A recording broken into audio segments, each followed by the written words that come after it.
All right. Hi, students. I promise, I swear, this is going to be the last one. And quite frankly, you may not really get to maquiladoras until after this mini project is over. So this is dessert if you want to move forward and learn more.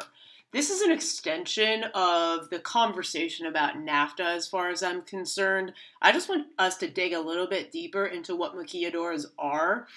And it's important also for us to realize that this is something that is continuing into the present day. There are still maquilas all over Mexico, particularly close to the U.S. border. Let's consider how that connects to NAFTA and how that continues until the present. All right. So I know this is really texty. Forgive me. I've been doing a lot to get ready for going away tomorrow, so I didn't have time to make these slides pretty and less texty. But we're just going to work our way through it. So in general, here's the deal. We already know what NAFTA is. We already know about free trade. But the idea behind these maquiladora factories, rather, helps us understand some of the effects of NAFTA in a much more specific way and how it impacts workers and also how it impacts the consumer. Okay, so essentially, what maquiladoras are, they are factories. They are factory towns. They, as you can see on this map, most of them, but not all, but most of them are located in cities that are very, very close to the border. All right. The idea behind them is to reduce the cost of production of goods. So you already likely know, it's like I'm beating a dead horse with some of this information, that the cost of labor is cheaper in Mexico than it is in the United States. Okay, also, every country has different labor and environmental regulations for production.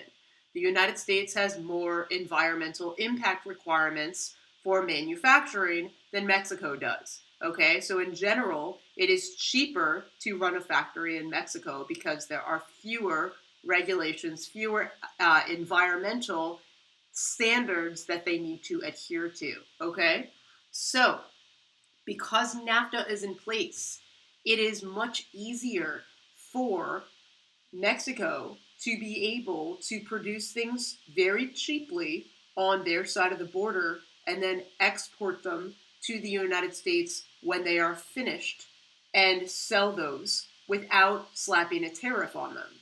Now, I know I put that into the perspective of Mexico, but it's important for us to realize that the maquiladora factories were very much promoted by many American business owners and businesses.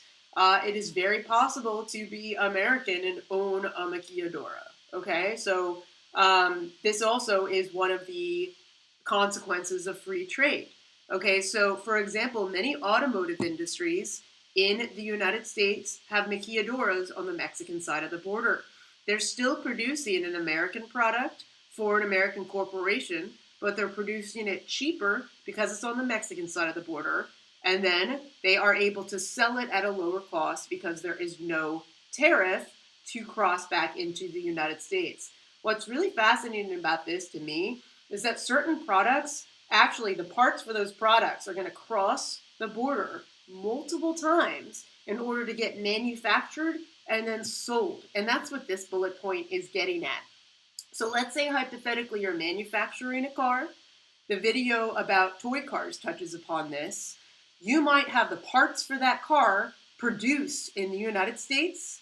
Then they are shipped across the border where they are assembled together. And then once the car is complete, the car will then get exported back into the United States and sold without tariffs. So this actually lowers the cost of that car for all consumers. And I know I said exported into the US, but it may be exported from the US, from there, let's say to Europe for Europeans to purchase it, if it's an American car, hypothetically, right?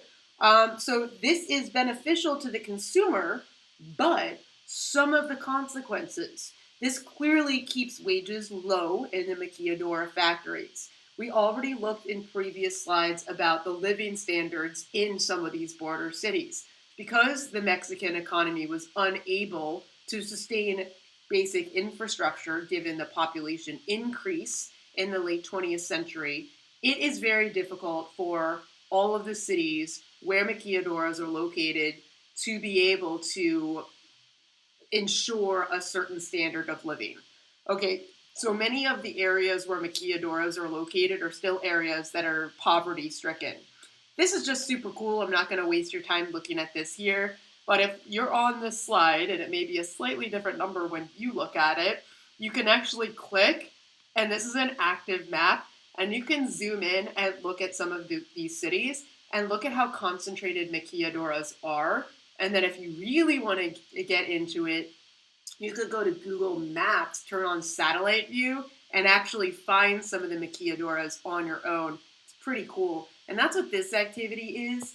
I think, though, we'll hold off on that until I'm back. You're going to do this project. It's going to be a little bit different, but you'll see. I know I'm being weird and vague, but when it's introduced to you by your sub, you're going to see that even though it's a slight bit of a tangent from the content of this unit, because of this current experience that we're living with the COVID-19 quarantine, this really is an opportunity for you to live a historical moment in the present, okay? We have time to get back to Mexico soon.